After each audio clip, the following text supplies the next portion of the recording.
面对着1600度的熔铁浆， Faced with molten iron reaching 1600 degrees Celsius, an electric vehicle showed no signs of catching fire, smoking, or exploding. In fact, even the car's paint was left unscathed.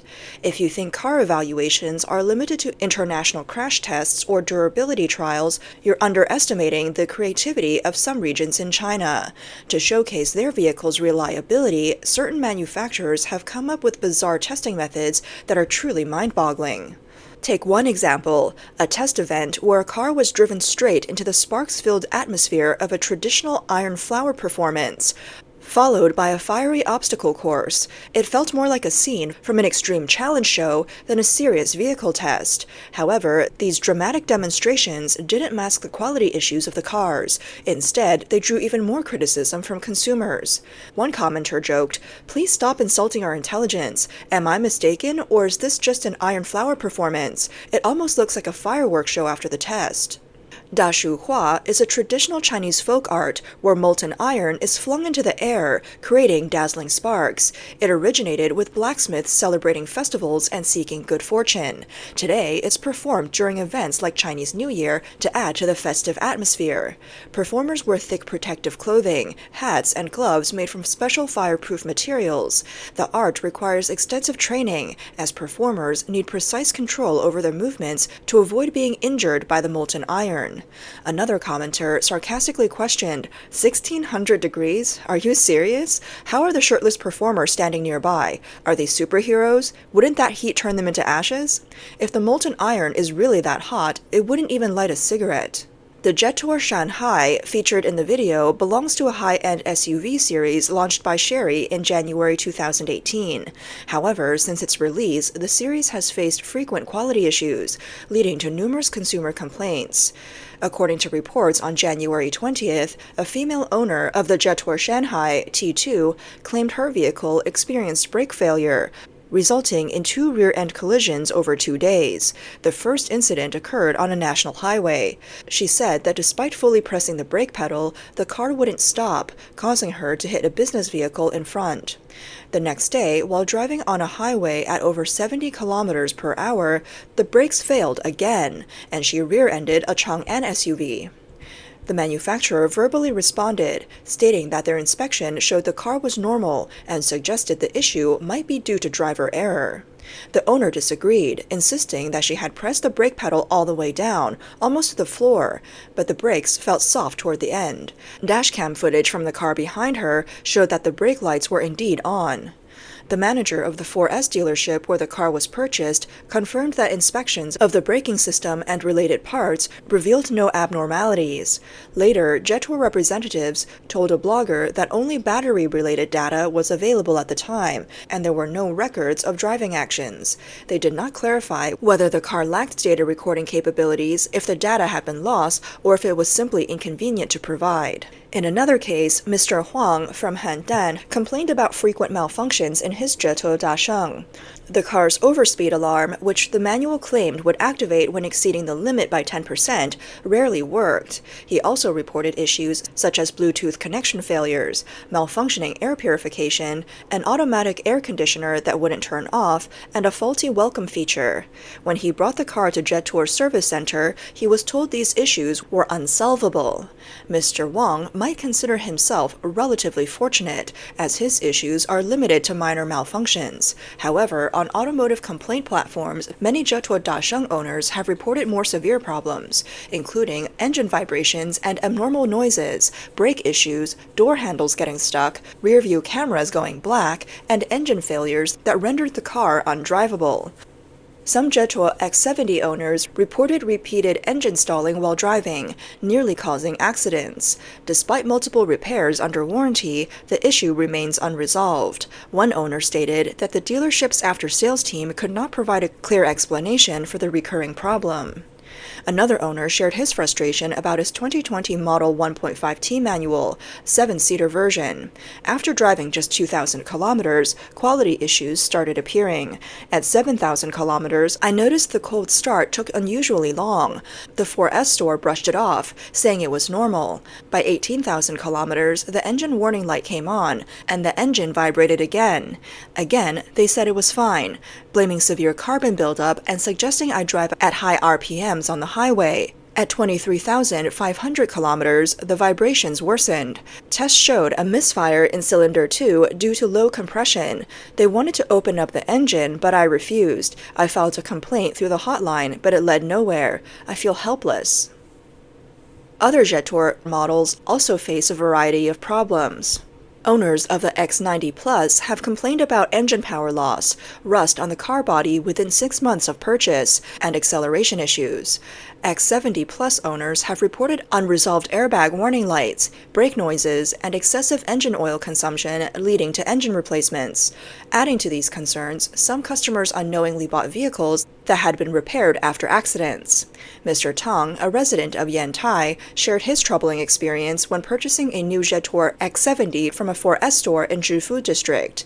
Initially satisfied with the vehicle, he later discovered condensation inside the headlight covers. While he thought it was a minor issue, discussions with knowledgeable friends raised red flags. They suggested the car might have been involved in a collision, leading to poor sealing and water ingress. Upon closer inspection, he noticed repainting marks near the headlights, confirming his suspicion.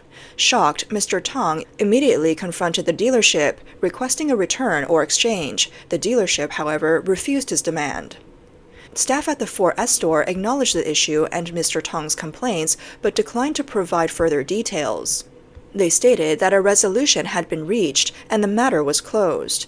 According to Mr. Tang, the store explained that the damage occurred during transportation.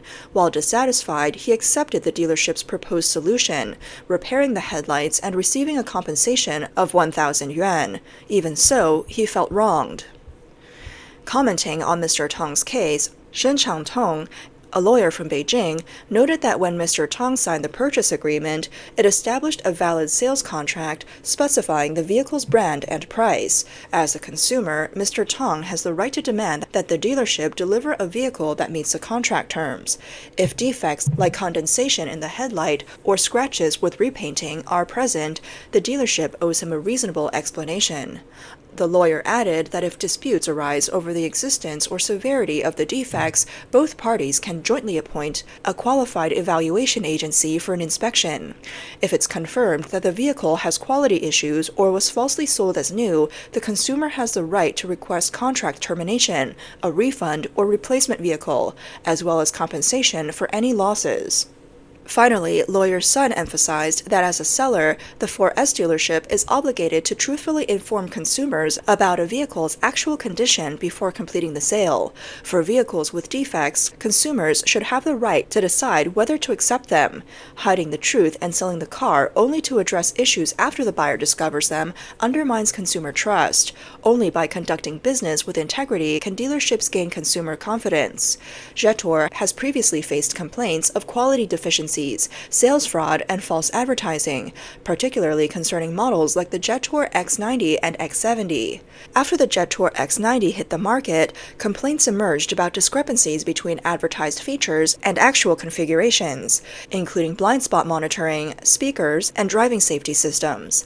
One X90 owner questioned, first, the launch event claimed the car had 12 speakers, but my vehicle only had 6. Is this false advertising or cost-cutting? Second, the A-pillar blind spot monitoring light never turns on. Upon inspection, there's no light installed. Was the launch presentation just empty promises?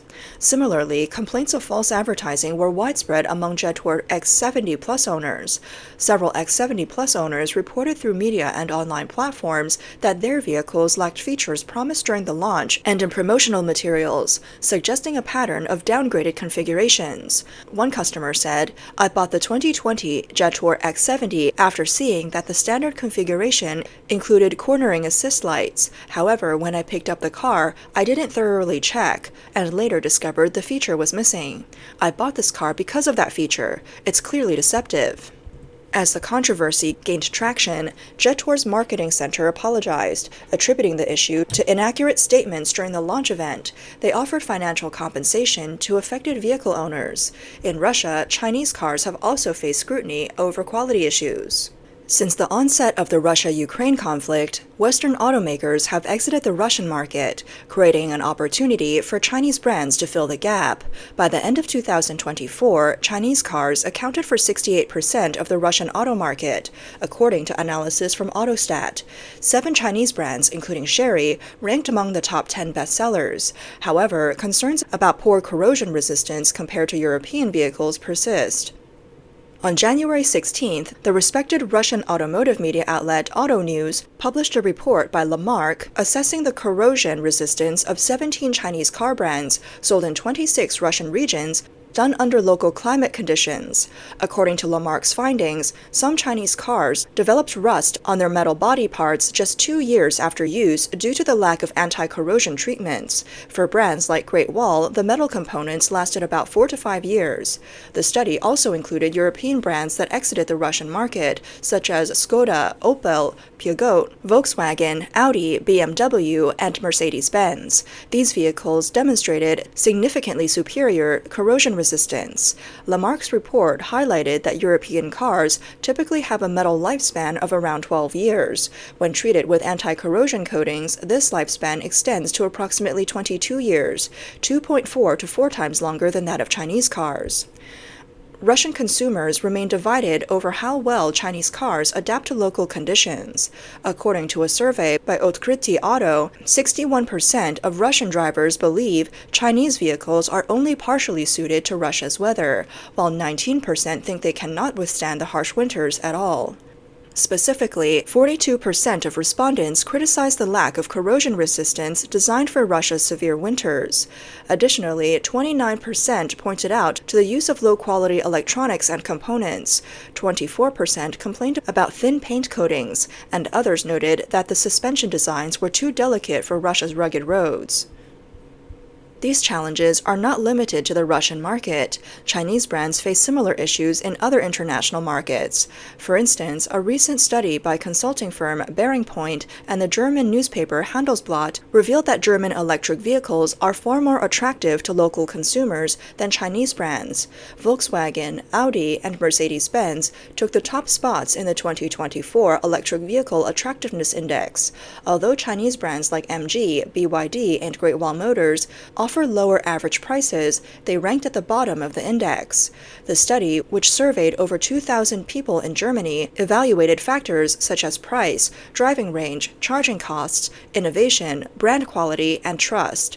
German brands showed significant advantages in service networks and brand reputation. In contrast, Chinese brands struggled with trust and quality and technological innovation, despite being competitively priced. Even in their domestic market, Chinese car manufacturers face scrutiny over quality and industry practices. Wei Jianjun, chairman of Great Wall Motors, openly acknowledged that Chinese electric vehicles lack core technological advantages. He noted that while the industry leads in supply chain development, some companies engage in fraud and unfair competition, which hinders overall progress. He remarked some short-sighted behaviors are dragging the industry down. Wei suggested conducting a comprehensive audit of the auto industry, even offering to cover the costs.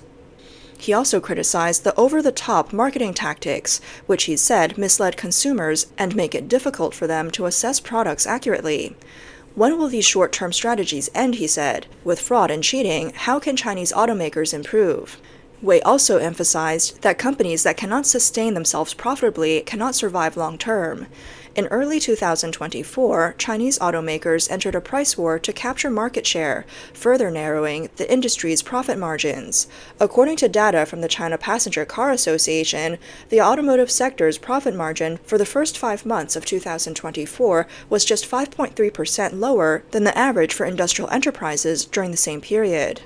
Vice Minister Xing Guobin of the Ministry of Industry and Information Technology admitted that weak consumer demand and intense competition have disrupted China's automotive industry. He highlighted the emergence of disorderly competition, which threatens the stability of the supply chain and industry operations. This situation draws parallels to the development of China's real estate sector over the past decade. Initially marked by rapid growth, the real estate market later faced challenges due to overcompetition, exhausted demand, and tightened regulations, leaving it in a state of crisis. The trajectory of the property market offers a cautionary tale for the auto industry.